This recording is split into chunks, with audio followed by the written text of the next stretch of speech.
All right, Shalom. This is part 2 to the first clip I made. More and more prophecies. This video is going into Yemen's famine could be the worst in the 100 years. So before I press play on this video, I'm gonna go into the scriptures. This is Luke chapter 21, verse 10. It says, "Then said he unto them, Nation shall rise against nation, and kingdom against kingdom. And great earthquakes shall be in diverse places, and famines, and pestilences, and fearful sights, and great signs shall be from heaven." All right, so, they finna break down what's going on in Yemen and about this famine that's going down. Let's get one more scripture.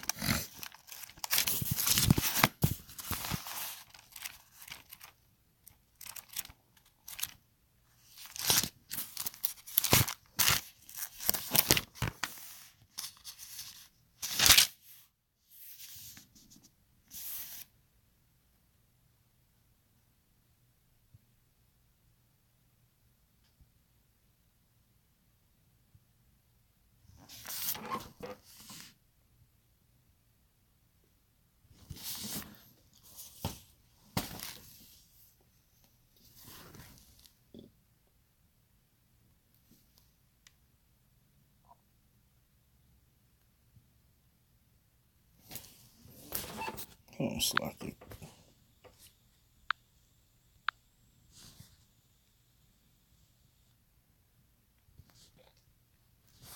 And what's going over there in Yemen is just, it's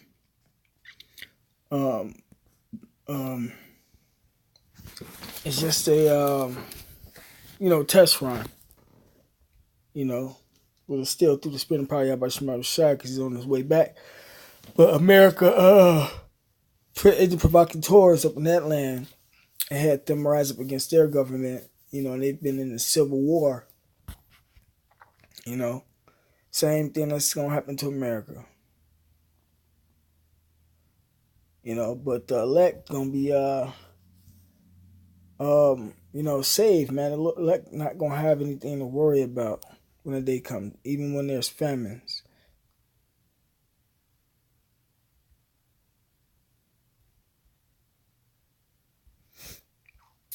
I was looking for a specific one.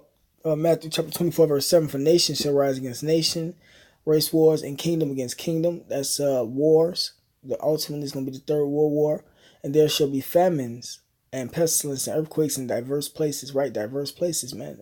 So it's famines in multiple places over there in the Middle East. Pestilence and earthquakes.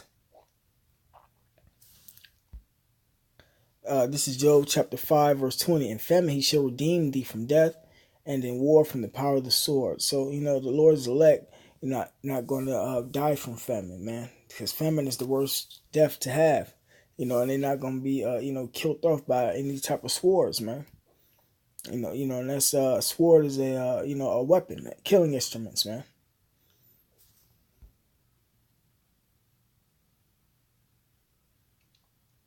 All right, so without further ado,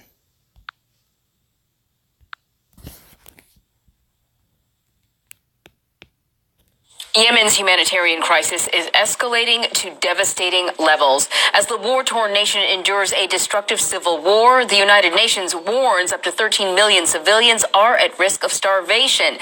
This could be the world's worst famine in 100 years. We want to warn you, some of the images you're about to see are extremely disturbing and might be hard for some of our viewers to watch. Orla Guerin from our partners at the BBC got rare access to Yemen, and she is following the latest from the capital of Sana'a.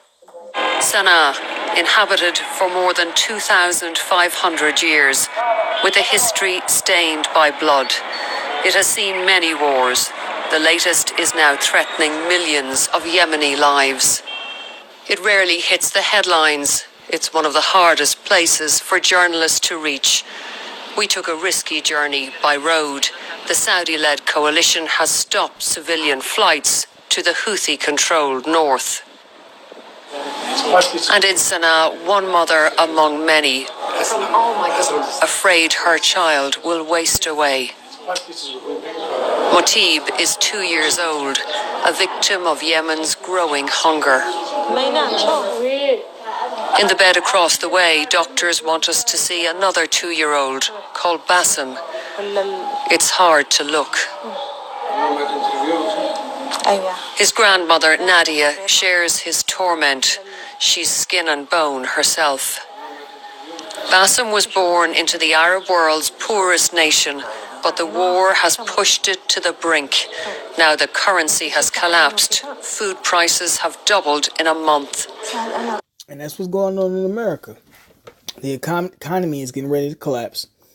The food prices are going up right in front of people's faces, but the price of living is going up itself. But your wages are not going up. Some people's wages are, some people's are not, but it's still not enough. And this is just an example of what the people are going to be looking like in America. They showed this in the movie The Road. They were skinny, and the Lord blessed, so happened to bless them with some food, eventually. But this is what's going to come to America. People are going to be eating people like that too, because they're going to be too weak to defend themselves. Dr. Najla, who trained in Liverpool, says only peace will save Yemen's children. The final solution for our problem is to stop the war. After that, everything will be okay. Do you have any hope of that? Myself, no. Wonderful. Children die here every day because of malnutrition and other preventable diseases. Victims of man, not of nature. Well, this is where you can really see the tragedy of Yemen. There's ward after ward here of severely malnourished children. Nowhere in the world are more people at risk of starvation. I was here in Sana'a 2 years ago, and it's really shocking to come back and see how much worse things are now. And the United Nations is warning that if the war continues, within months, Yemen could face famine on a massive scale. I think many of us felt, as we went into the 21st century, that it was unthinkable that we could see a famine like we saw in Ethiopia, that we saw in Bengal, that we saw in parts of the Soviet Union. That was just unacceptable. Many of us had confidence that that would never happen again, and yet the reality is that in Yemen, that is precisely what we are looking at. Do you think we should be ashamed? Yes, there's no question. We should be ashamed, and we should, every day that we wake up, renew our commitment to do everything possible to help the people that are suffering and end the conflict. Those who escape starvation may not escape airstrikes by the Saudi-led coalition. Fuad survived one a fortnight ago, only just. He has lost one leg and may lose both arms.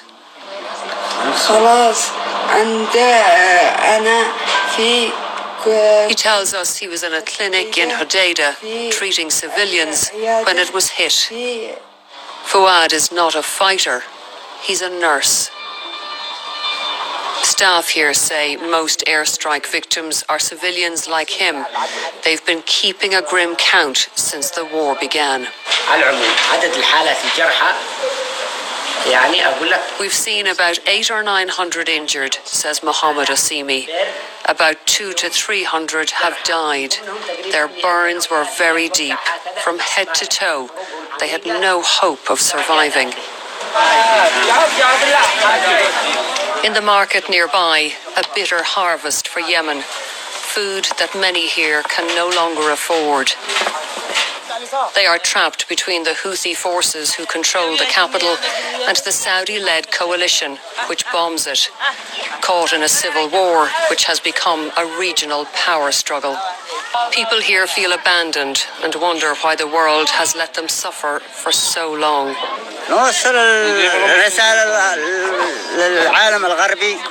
Our message to the international community and the European countries is to look at our situation, this man says. It's getting worse and worse. What have we done wrong to deserve to be besieged? What crime have we committed? Yemen has been called the Forgotten War, but more than 3 years on, many here say it is not forgotten. It is ignored. Orla Guerin, BBC News, Sana'a. So I know those pictures are difficult to watch, but this really sort of reinforces why this sort of reporting is very, very important. This is a man-made crisis that could easily be reversed, and they are right. It is a war that we don't pay a lot of attention to, particularly here in the West, and it doesn't have to be like this. You know what Orla said in that reporting, which is the idea that in the 21st century, in 2018, we would be seeing images much like we saw in the 1980s across East Africa, in the Soviet Union, and other parts of the world that were suffering because of the geopolitics of the day. And here we are in 2018, we're talking about children who are starving to death. And we can do something about it. And this country can do something about it. The European Union can do something about it. And the only way that will happen is for the reporting that is happening right now on the ground, not just our partners at BBC, here at CBS, others. Holly Williams has been there.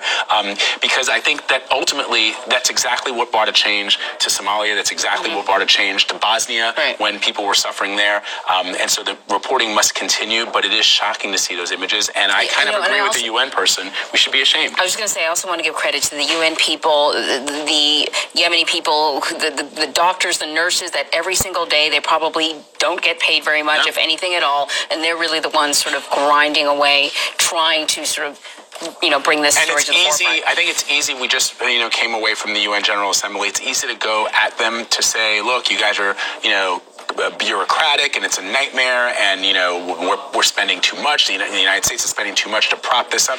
The reason we spend money, the reason we try to fund the United Nations, and the entire reason we created the United Nations is to alleviate the suffering of people like that. Thank you, Orla Guerin. We appreciate your reporting. All right, with that being said, all praise to Yahweh Shema Shai. Double honors to the elders and apostles that rule well. And salutations to the brothers that's doing the truth and sincerity. Shalom.